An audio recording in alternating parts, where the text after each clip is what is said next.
Hi, good morning, everybody. Sorry about that. We had a small technical problem. We're getting a feedback loop through an external speaker. So welcome, everybody, to the seminar. Thank you for joining this morning. So today we're going to go through and talk about basically data fabric and trying to get control over some of the data chaos that's happening out there in the customer sites and in the data environments.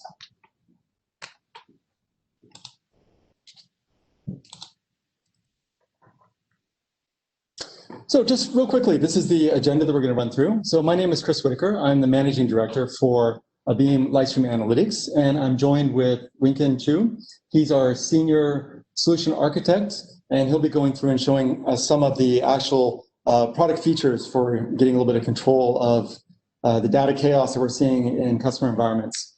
So we're just going to spend a couple minutes to give you a quick introduction about the company and where we are positioned. Then we're going to go through and talk about some of the challenges that customers are facing in data environments today. Then we'll go through and do a demo. So you can actually take a look at the data catalog, preparation, stewardship, and then we'll do a Q&A and a summary. Okay, so very quickly, just a little bit about us as a service company. As mentioned, we're Beam Livestream Analytics. Globally, within the Beam group, we have around 6,000 plus employees. We started in 1981, and we're originally part of the Deloitte group, and then we spun off and became an independent consulting firm. We have 28 offices around the world, covering about 12 different countries, very strong presence in Southeast Asia. We have around 700 staff in Southeast Asia, and within the Singapore group, we have around 200. And the areas that we cover, basically as an organization, we focus heavily on creating smart businesses. So helping businesses to leverage their data and generate useful information. Then the data management is actually the heavyweight of our group. All of the challenges that you see in advanced analytics really come back to the data and the data management side. So that's capitalizing on the data ingestion, transformation, data warehousing, big data, master data management, security. And then we also have a group that does optimizing reporting cycle. That's CFO reporting for consolidation, business planning, financial reporting. Okay, so let's talk a little bit about some of the problems and challenges that we're seeing in customer sites and the environment today. Obviously, everybody's very aware now that the data is exploding. The movement into cloud platforms, social media, so much scalability and additional data sources coming in, structured data, unstructured data, video data, log files, just massive amounts of data in organizations. Biggest challenge, though, that we're seeing is that so much of this is siloed. There's standalone systems that are not necessarily talking to each other, that serve very specific purposes very well, but the integration isn't very good. Second one is quality and governance.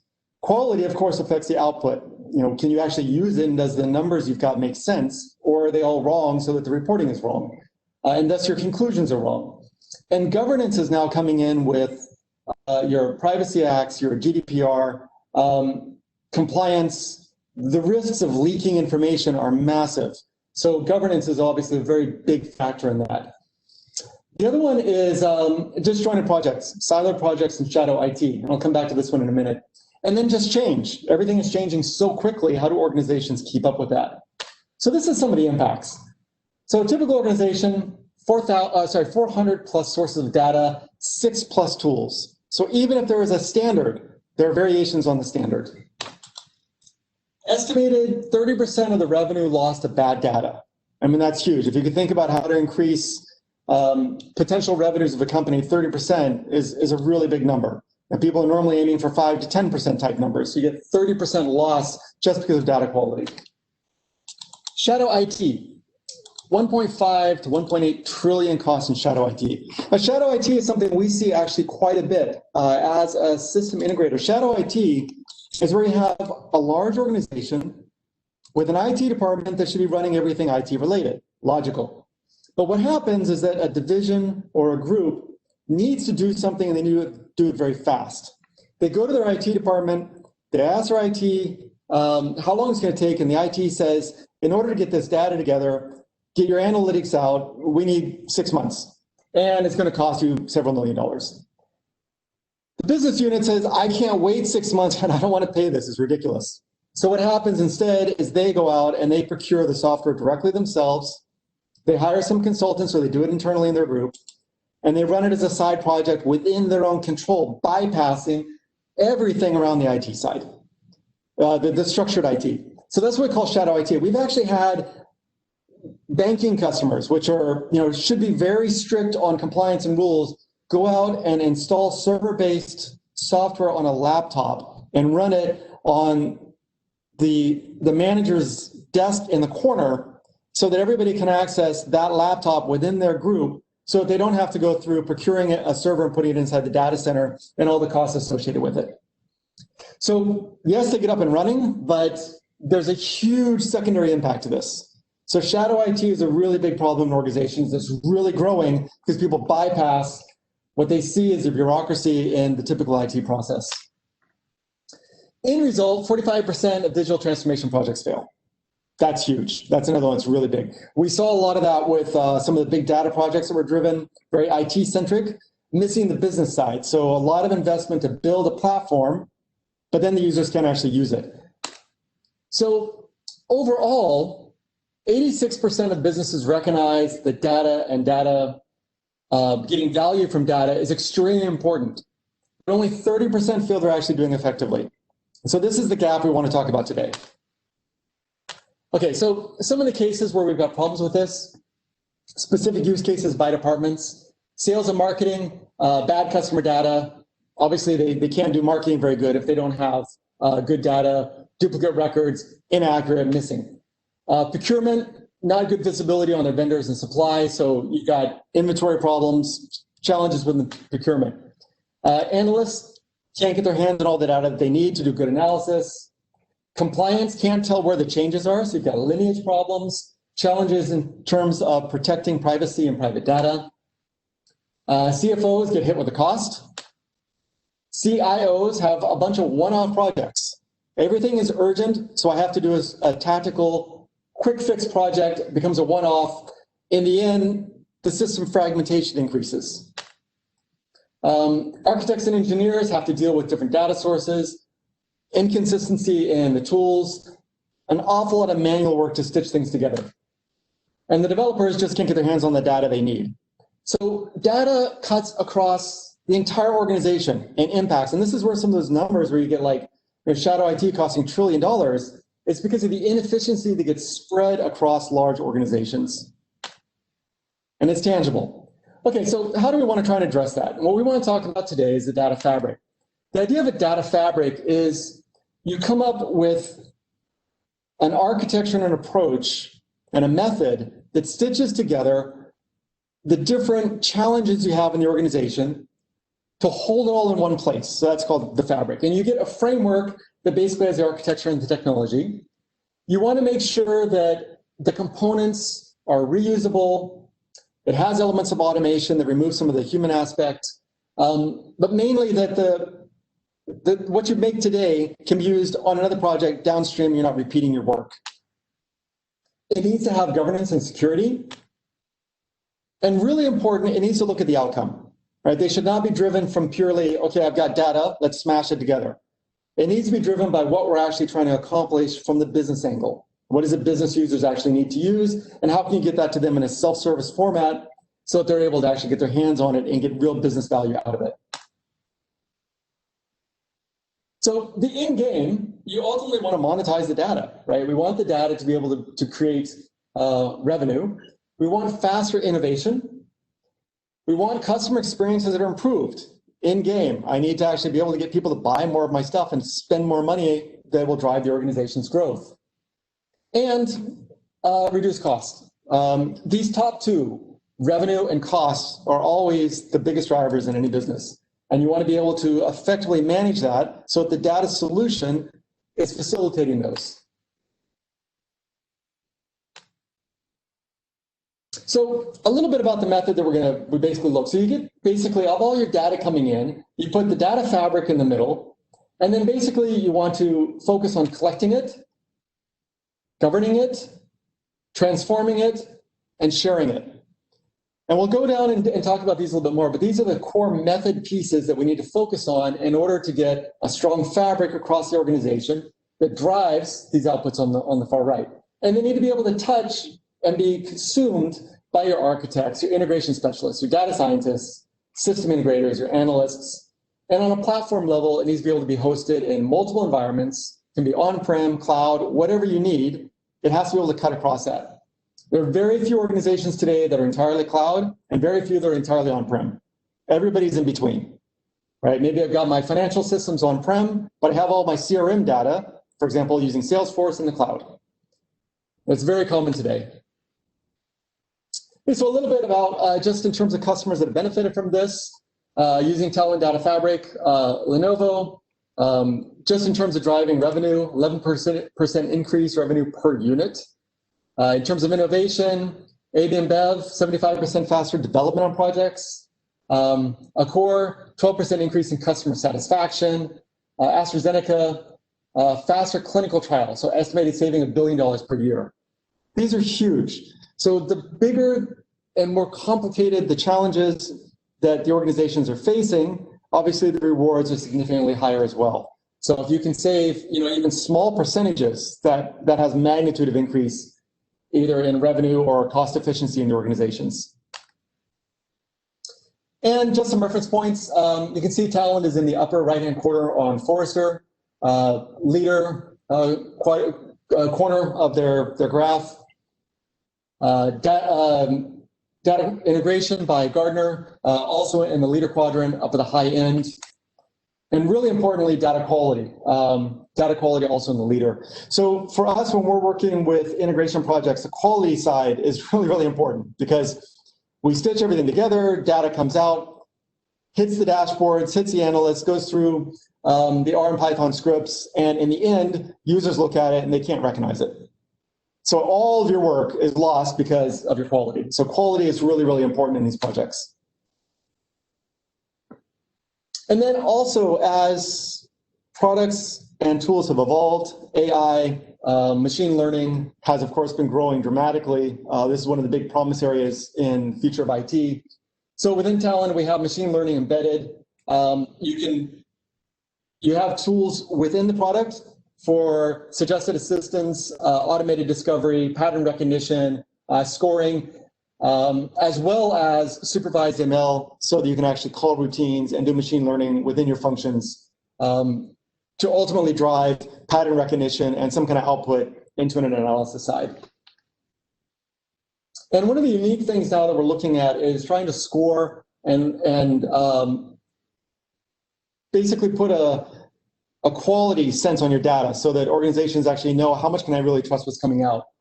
And so within that, we have a unified platform for Talent, the scoring side, and flexibility. So these differentiators kind of put the product above a lot of the competitors. And we'll talk about a little bit more of these as we go through.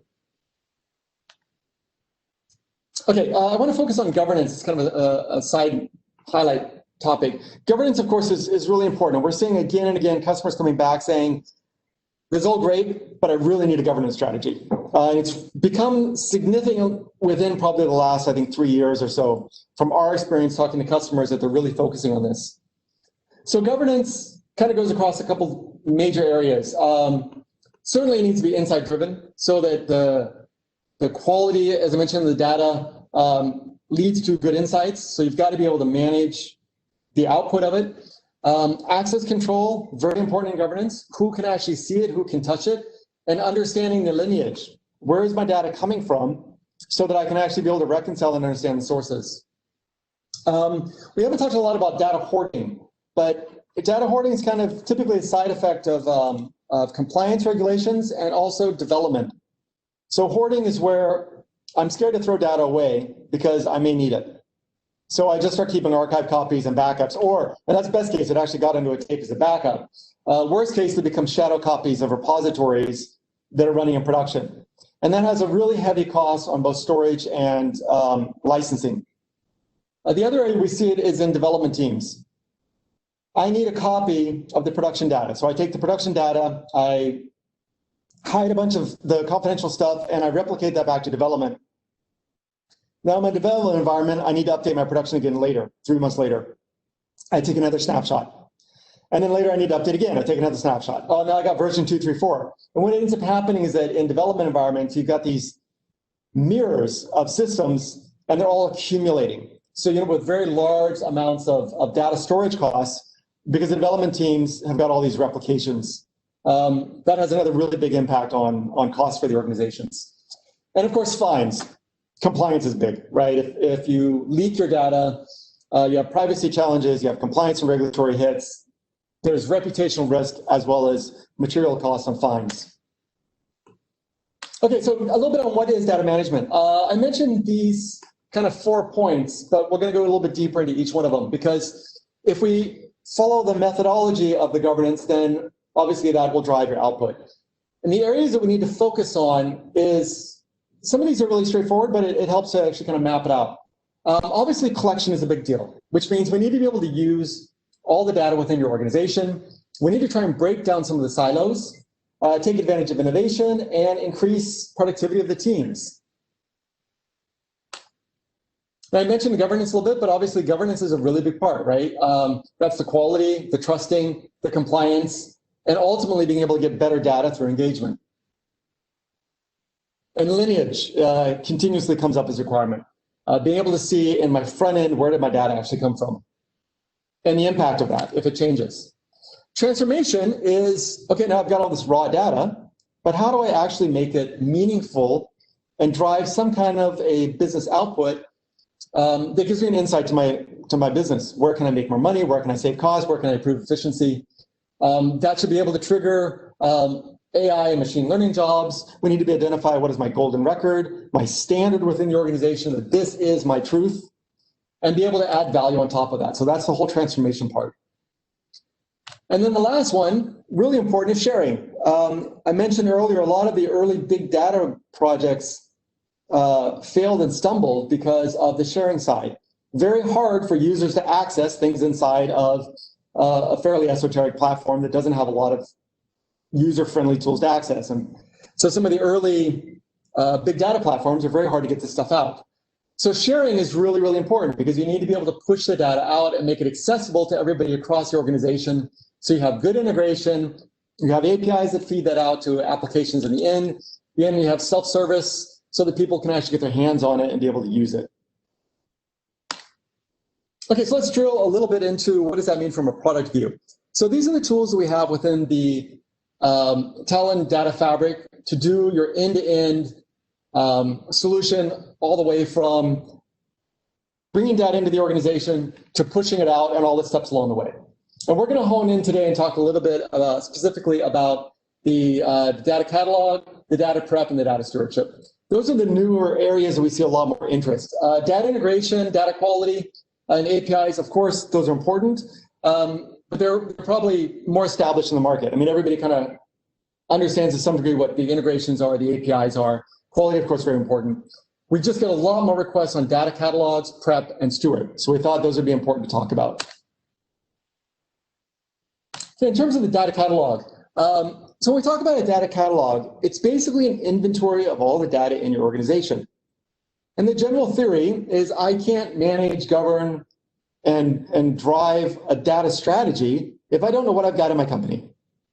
So the catalog has tools to go out and crawl across the organization, pull in all the metadata of my siloed databases and systems that I've got, and then build a map and a view of what I have inside the company, and then ultimately how I'm going to be able to manage that. So it discovers the data, it helps you do data curation, and ultimately finds your data. And this plays heavily into the governance, because then I have visibility in where my data is. So for example, if I have personally identified information like passport numbers, IC numbers, names, telephone addresses, and that's in a CRM database that I didn't know about, the data catalog exposes that so that I have the ability to put governance around and control it and not get hit with a compliance fine. So some key features inside: automated data crawling, role-based access, lineage, so I can see where it's coming from, and broad-based connectivity support. Right? It's got to be able to talk to all the systems that are out there. On data prep,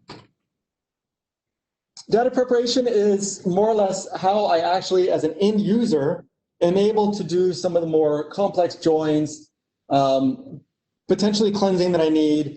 Maybe I've got a field that's concatenated. Maybe I need to split names and addresses apart. Maybe I have part numbers that I need to divide up. So it allows the end user to be able to make some last minute changes through a web UI so that when it goes into my report or into my analysis, it looks the way I need it to be. And being very lightweight, then it allows the user to, without having to go through IT and do something heavy on the back end. So the data prep layer allows for collaboration, scale data preparation because now it's distributed. The end users can do what they need to, but you still have the governance layer around it and the control. So some key points: connectivity into data source, very easy to use UI, includes data profiling so I can see what's inside my data, and then again, integration. Okay, the last one is stewardship. So data stewardship is, again, it's part of the governance layer that allows somebody to approve the data before it goes out. Check it, validate it, and make sure that this is what we really want to release and that it's good. You can automate a very large amount of that, but in the end, you still need a person to kind of stamp it and say this is good and let it go out. So stewardship is a role that's been recently defined, probably within the last 5 years. I think it's really picked up to say that this is the group or the individuals that ultimately control what data is consumed across the organization and make sure that it's good. So they need the tools that allow them to certify that the data is good and pushed out for consumption. It needs to be cleaned and validated, again, as much automated as possible. And importantly, you've got to be able to have audit and error resolution. So if somebody changed it, did they change it right? And if later I need to go back and check it, do I have an audit trail that shows me what changes were made? So stewardship is really, really important. It's become a major role in the last couple of years. Some key features you need inside there: point and click. It's got to be easy to use. Role-based workflows that allow you to meet SLAs if their data is not getting out in timely fashion to end users that need it. It's got to have the auditing and tracking, deduplication, data quality, matching, and ultimately dashboards so I can see what data is being consumed, who's using it the most, who's actually gone in and touched it. All of those type of aspects are very important in the stewardship. Okay, so hopefully that gives you some background, a little bit of information in terms of the business problem that we're looking to address. I think if you're working in a large organization, you've encountered this. Some of this should be very familiar. I'm going to pass it over to Winkin. Winkin is going to go through and actually show you some of the details of the products themselves, specifically on the data catalog, preparation, and stewardship. And then we'll move into the Q&A period. Okay, Winkin, I'll pass it to you. Thank you, Chris. Hi, good morning. This is Winkin. Right, I hope you've enjoyed what Chris has just said. So I'm going to go a little bit more detail in terms of the products itself, right? Specifically on data catalog, data preparation, and data stewardship.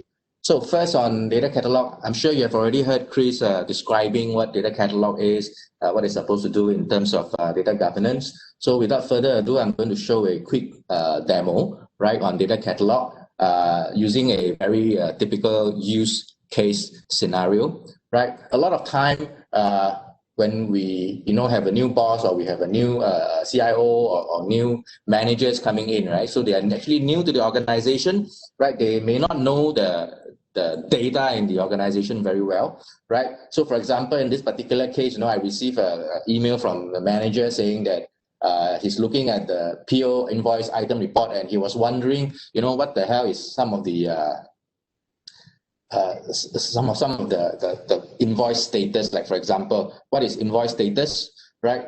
Where did it come from and where is it used, right? And also very importantly, how can I trust this? Can I really trust this data? And as usual, right, we know people always need an answer ASAP, right? So quickly, let's pop over to Talent Data Catalog.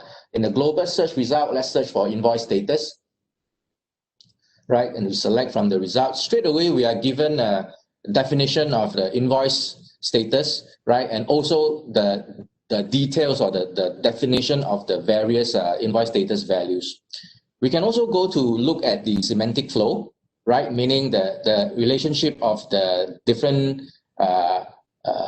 invoice status, right, across my whole organization, right? The dotted lines is actually what we call classified semantic types. So what it means is that data steward has actually already went into manually, put in the relationship. The solid lines is actually the inferred semantic types, which is something that talent data catalog actually infer based on the machine learning algorithms that it actually has. If we were to go in and take a look at invoice status, the customer PO invoice item, okay, we can also look at the data flow, which means that we will be shown how the data actually flows from the invoice table in the accounts receivable to the invoice table in the staging data warehouse, right, to the customer PO item in the dimensional warehouse, and subsequently to Tableau, ultimately to Tableau. So this gives us the lineage of how the data flows from source to the destination. We can also choose to look at the description or the details of the actual invoice status, right? This is actually the profiling portion, whereby data catalog is able to show you the inferred data types, the semantic types, right? The patterns, the frequency, okay? And quite a fair bit of data profiling statistics.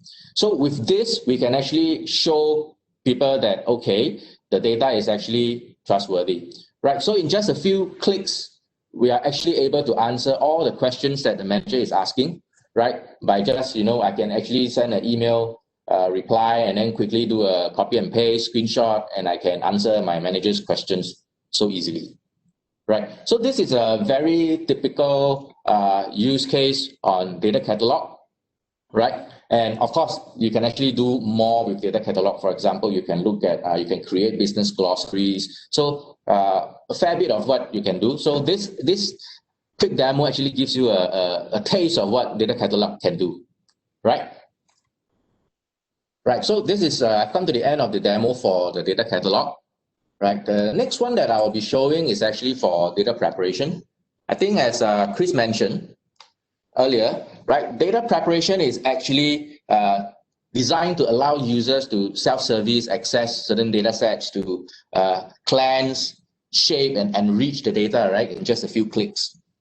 Right now, this demo is actually going to show you how to create a very simple preparation, which is actually a recipe for cleansing and standardizing data, right, that can be applied to any data sets.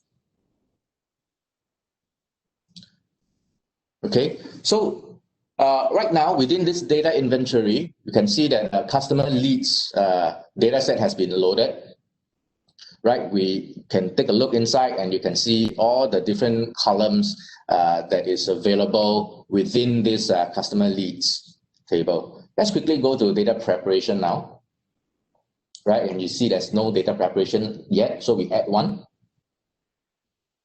Right, when we go to data preparation, right, straight away you can see the columns, right? You will have the inferred semantic types that is tied to the data value itself. You also have the profiling showing you the valid values, empty values, and invalid values, right? So the profiling actually gives you a fair bit of information straight away at the beginning.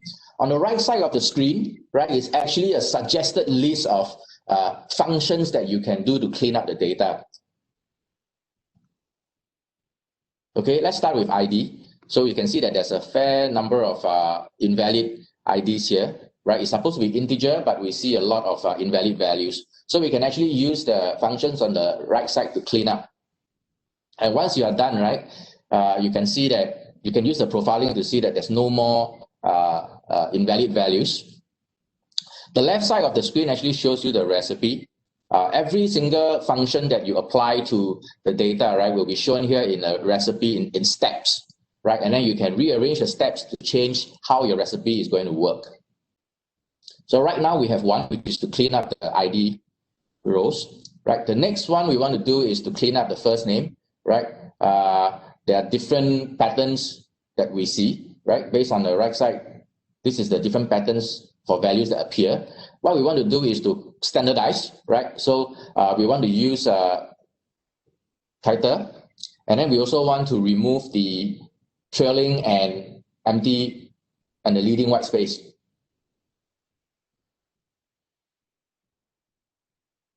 Right. Next, we want to look at the emails. We want to delete the rows with the invalid value. And because it's an email, right, security is important. We want to do masking. So in this case, we are doing semantic masking and doing a random masking mode. So once this is done, you can see that the name is actually being masked out, but the domain name for the email is still there, right? So you'll be able to see the required information. The next one is for dates format standardization. In this case, we want to standardize the date to ISO 8601 format. Okay, last but not least, we want to clean up state. Okay, so we can actually fetch additional rows if the number of our sample is not big enough, right? And we also want to be able to search, okay, and then change and update the values to a proper code instead of the whole word. And finally, to delete the rows with invalid values. Okay, last but not least, we need to allow the salespeople, right, to know which customer that they need to go to instead of just looking for everyone. So in this case, we want to add a lookup table for regions using the state code. Right, we can perform a join, okay, to a business unit regions for the state. We bring in the field for region.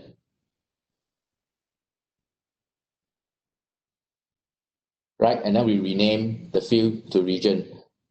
So now a salesperson from the Midwest, right, will know where to go or which customer to approach instead of going to other places and looking for other customers, right? And last but not least, okay, the results of your preparation, right, can actually be exported. Okay, when the preparation is done and is safe, right, we can use or reuse the same preparations or recipe in the future when we have another data set for customer leads. So this is something that makes it reusable, right? So I don't have to go through the same process of, changing the, cleaning the IDs, masking the email address, things like that. As long as the same spreadsheet is coming in with the same columns, we can actually reuse or reapply the same preparation or recipe, right, on that new data set. So this puts a lot of emphasis on the reusability part. Okay, right? So again, this is just a very quick, simple demonstration on what talent data preparation can do, right? I'm sure if you were to play with it, you'll actually find more use cases that will help you in your day-to-day work. Right. Next is actually, we are going to start talking about data stewardship. So data stewardship is really about creating campaigns, right? Data curation campaigns, right? What they call campaigns to clean up data. So one simple example will be if I have different source systems that contain customer information. For example, I have multiple CRMs. I have data source that is provided by me from different places. My finance have one, my HR has one, my developers or my sales team actually give me another set of customers. So every one of them has overlapping or same columns. So when all these things comes in and we need to create a golden record, how do I know which one is the correct one, right? How do I make sure that the correct values are actually stored in or actually used in my golden record, right? So in data stewardship, you can actually create campaigns, right, that brings in data, right, that has conflicts.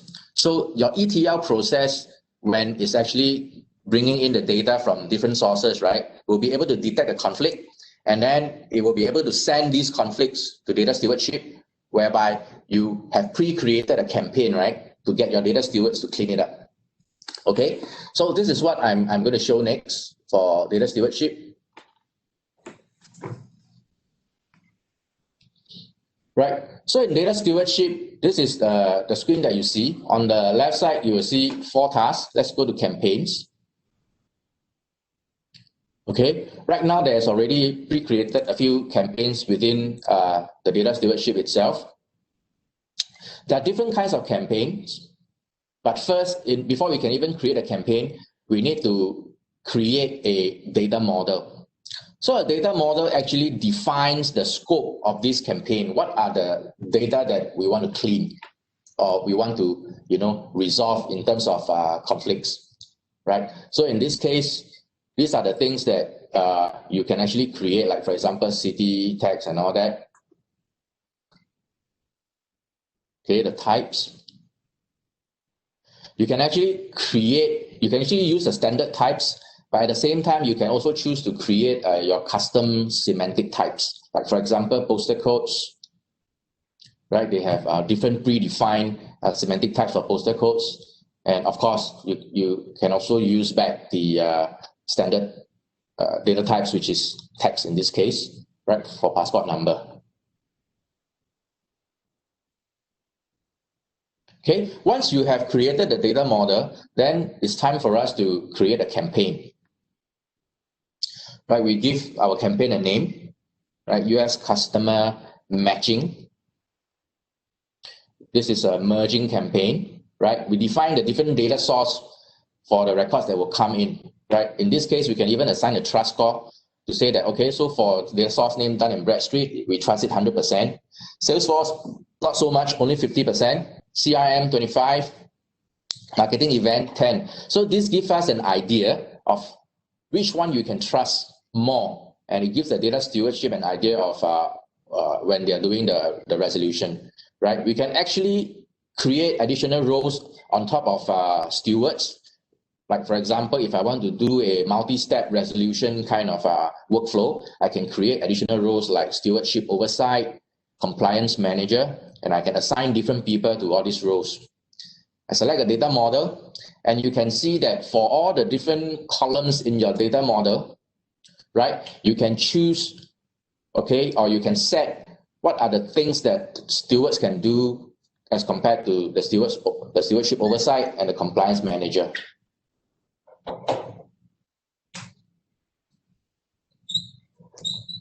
Right, you can also choose the settings, right, for looking at, showing you the first valid ones. Next, you can actually add a validation step, right? So this actually gives you a workflow to say that, okay, if it is new, right, my stewards will validate first. Then after that, my stewardship oversight will actually do the second validation. And finally, for resolution, go to my compliance manager.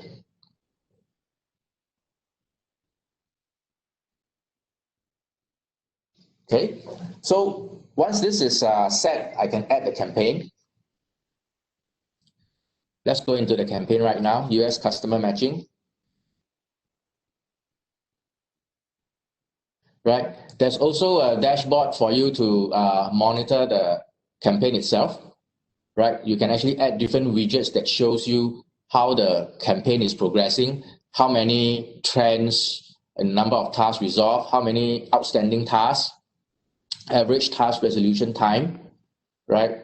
Trends in number of tasks resolved by users, right? We were talking about after creating the campaign, right? Let's go into the actual campaign itself.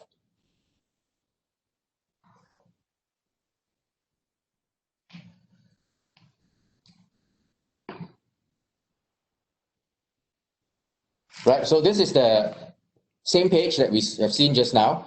I'm actually currently logging as admin. That's why I see tasks, campaigns, data models, semantic types on the left.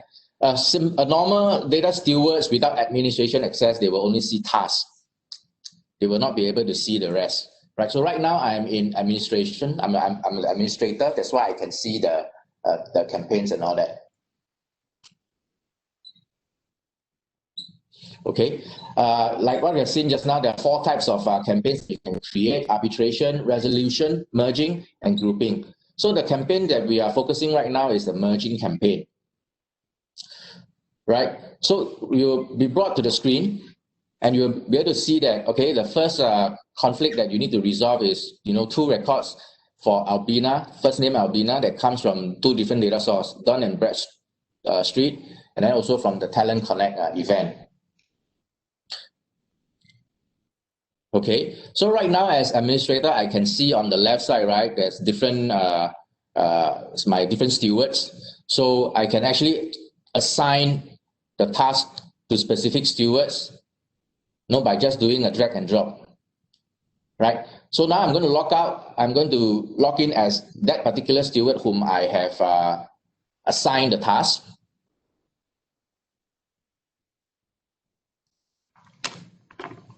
Okay, and you can see that this is the same one that we see just now from Albina, right? Dun and Bradstreet. Okay, so if we know which record is the correct one, then we can assign the source value of that particular record, right, as the golden record just by clicking. And then after we have done this, we can actually log the record.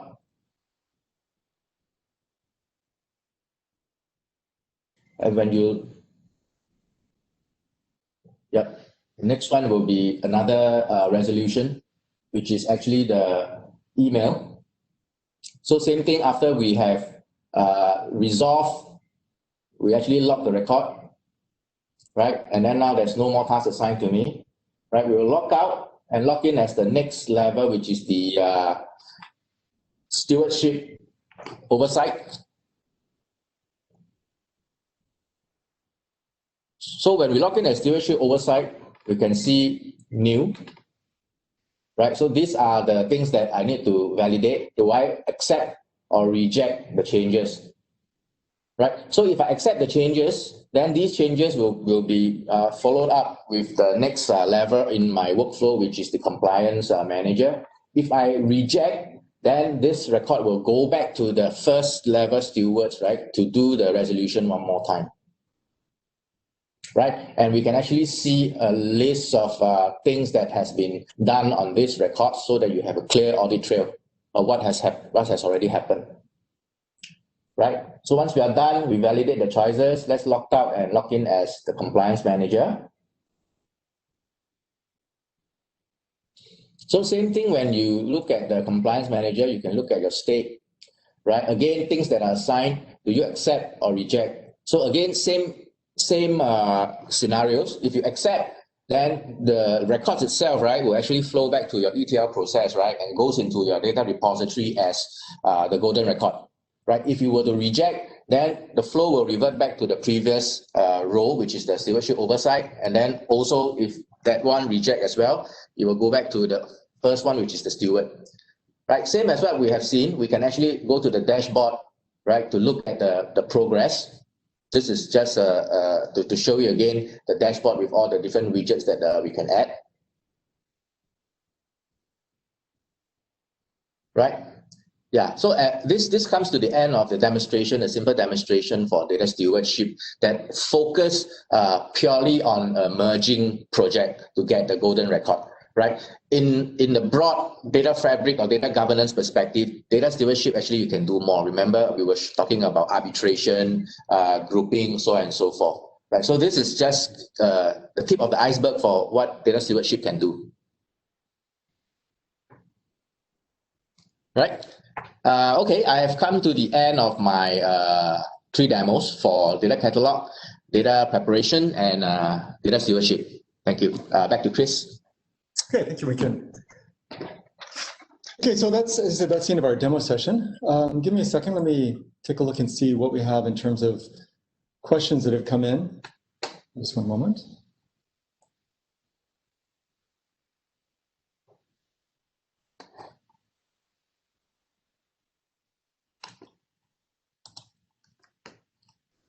Okay, so as I said, we move into the Q&A section.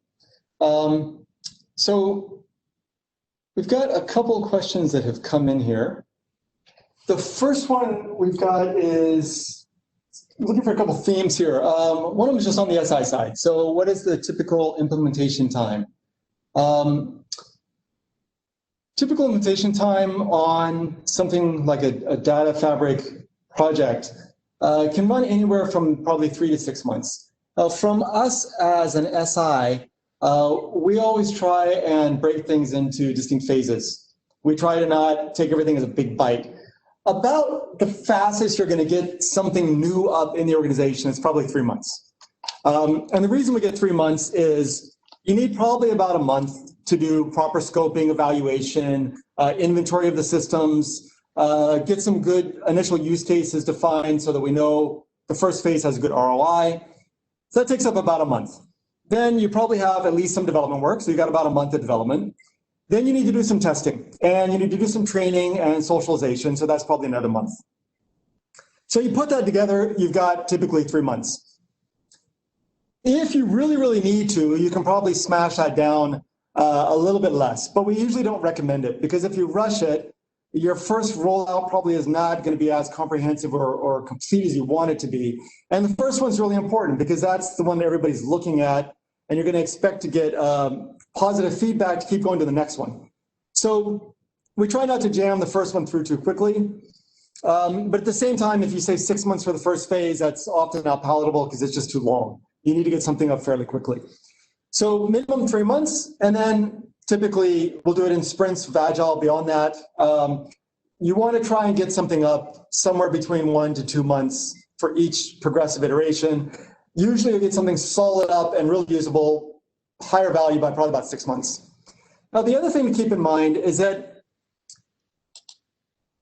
data is not a one-off problem. Businesses are constantly evolving. Your requirements are always changing. Just look at the state we're in today, right? COVID-19. Nobody, a year ago anticipated this. Nobody. So all of a sudden, the entire world's business environment is transformed, not quite overnight, but within probably a 1 to 2 month period. And that had a huge shock on organizations, as we all very much know, those of you sitting at home right now. So the organizations have to be able to adapt to those types of changes. All of a sudden, people need to be able to understand my efficiency of my workforce distributed. What's the impact on my supply chain when suppliers can't give me things anymore? What's the impact on my sales when people can't go to stores and buy things? Where are the opportunities? I mean, look at some of the organizations that have exploded. E-commerce has totally taken off, and other ones that have really suffered. Of course, travel and potentially a lot of the retail. So the business focus shifted dramatically, and data is a fundamental driver of that. So data projects don't stop. They always continue to evolve and grow, and the strategy of the organization needs to be able to accommodate that. So when people ask, coming back to the original question, how long does it take to get the system up? It's not a one-off. You should always think of this as something that continuously grows and evolves within your organization. It's not a one-time hit type activity. And you need tools, again, that come back to the flexibility side on that. Okay, so other questions I've got some questions around connectivity. What can we talk to? Maybe I'll let Winkin answer that one.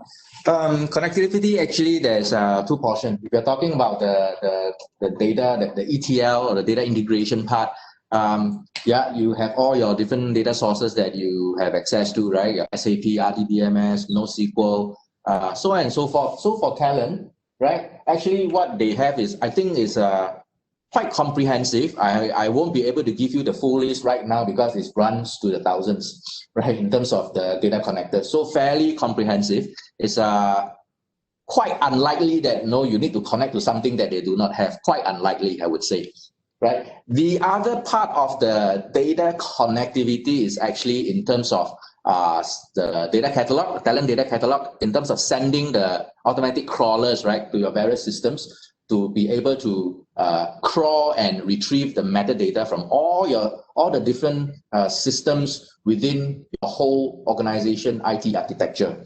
Like, for example, you may have a data source that is RDBMS. You may have another data source or data repository that is NoSQL, like MongoDB, right? You may have another data repository that is SAP, for example, even, right? And you may also have things on the downstream Okay, not the downstream first. You may also have things like, you need to crawl the ETL processes that you have in the system, like your SQL scripts, right? Your talent jobs, your talent data integration jobs. And lastly, on the downstream side, right, you may have various reporting tools or visualization tools like Talent, or sorry, not Talent, Tableau, Click, things like that on the downstream. So Talent Data Catalog actually has the connectors, right, to be able to send out crawlers to all these various systems, right, in order to retrieve the metadata from this system and then be able to, stitch them together and give you a full end-to-end view of all the data and the lineage and the data flow, right, within Data Catalog. Okay, great, thank you. Hey, question on terms of infrastructure and cloud integration. So in general, what do we need to run these things? Again, I'm kind of paraphrasing the questions here. I'm looking for common themes. So in general, what we see today is organizations are not excited about buying infrastructure, particularly now, as we've moved into this particular phase with COVID. I think that's driving a lot of back-end architecture valuations.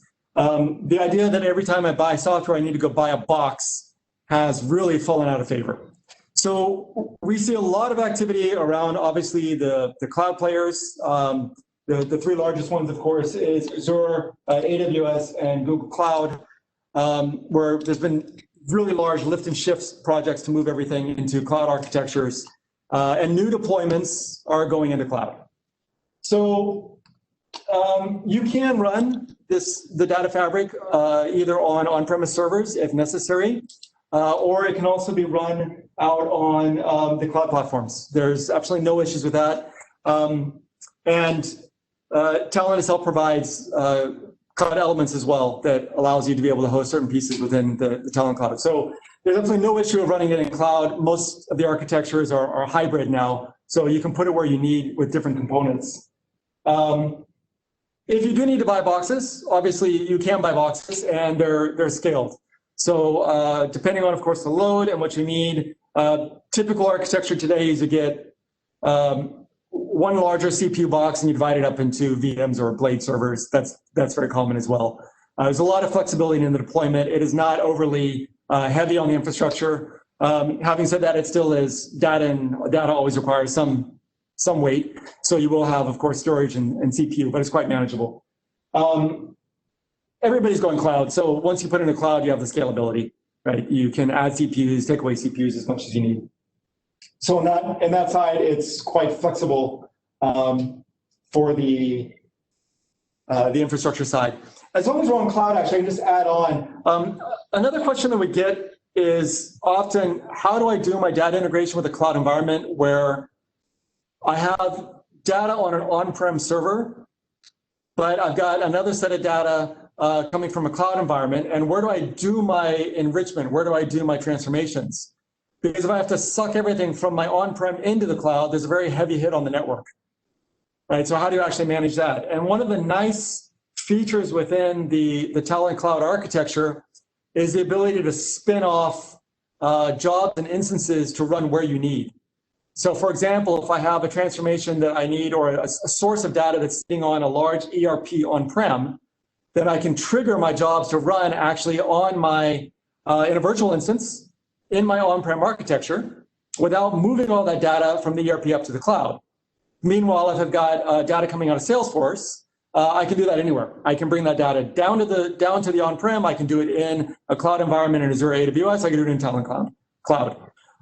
So the ability to parse up your jobs and run them where your CPU is and where your RAM is and your resources is actually huge. It's really, really important because in these hybrid environments, you can't be lifting your entire ERP across your network and then pushing your results back down into your on-premise servers. That's completely not feasible.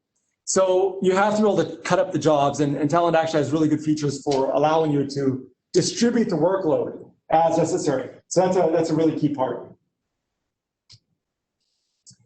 Okay, let's see. The last question I've got here is on integration with data science tools in terms of R, Python, and potentially some of the use cases around that.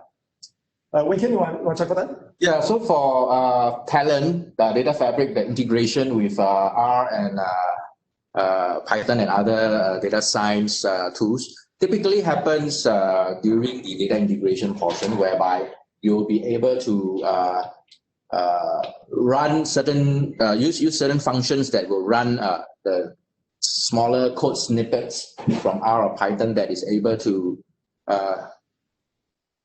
process the data sets, and then after that, followed up by the rest of your talent job. So that's typically where it's going to happen. In terms of the data science kind of integration, I think just now during the initial stage of our presentation or Chris' presentation, we already talked about the use of machine learning or AI, right, within the whole data fabric platform itself, right? So that is something that is also quite nice. Yeah, actually, that data science part, it's actually a really good last question, because that's really become a critical part. Almost all of our projects today, we see a data science team that needs that data. So the R and Python integration, I think, is really expanded. Literally, I think all of our major projects are including that now. So how does your data science team get that is really quite important. I've got one other question that just came in. Question on licensing. How is Talent licensed? That one we'll probably need to take offline and probably give you more information, because it depends on what components you're getting. But one of the reasons we partner with Talent is something they told us a long time ago, philosophically, which is as your data set grows, organizations should not be hammered with additional cost. Right? It kind of defeats the whole purpose if you're talking big data and large data, if your licensing always shoots up every time you add a gigabyte or terabyte of data. So the Talent licensing scheme actually has a couple of factors. It's around users, development licenses, as around some of the products have server-based licensing. But the scalability around the user side is extremely important, because it tightens it up to the development team, so that even as you're adding more data, your licensing isn't significantly moving every time you bring in additional data sets. So that's a really important aspect of licensing. We can talk more about that specifically with you guys if you're interested. Jasmine is our contact point for the commercial side. What does it actually cost to get this up and running for you? Okay, actually, I think we've just about reached the end of our time slot, so we'll go ahead and wrap it up. We'll follow up with you for questions if you've had additional queries on the product and the solutions that we're offering. You have Jasmine's contact, and obviously we can see your attendees here. So we appreciate everybody who's joined and taking the time to come and listen to this webinar this morning. So thank you very much, guys. Stay healthy, stay fit, and we'll talk to you later. Thanks. Thank you.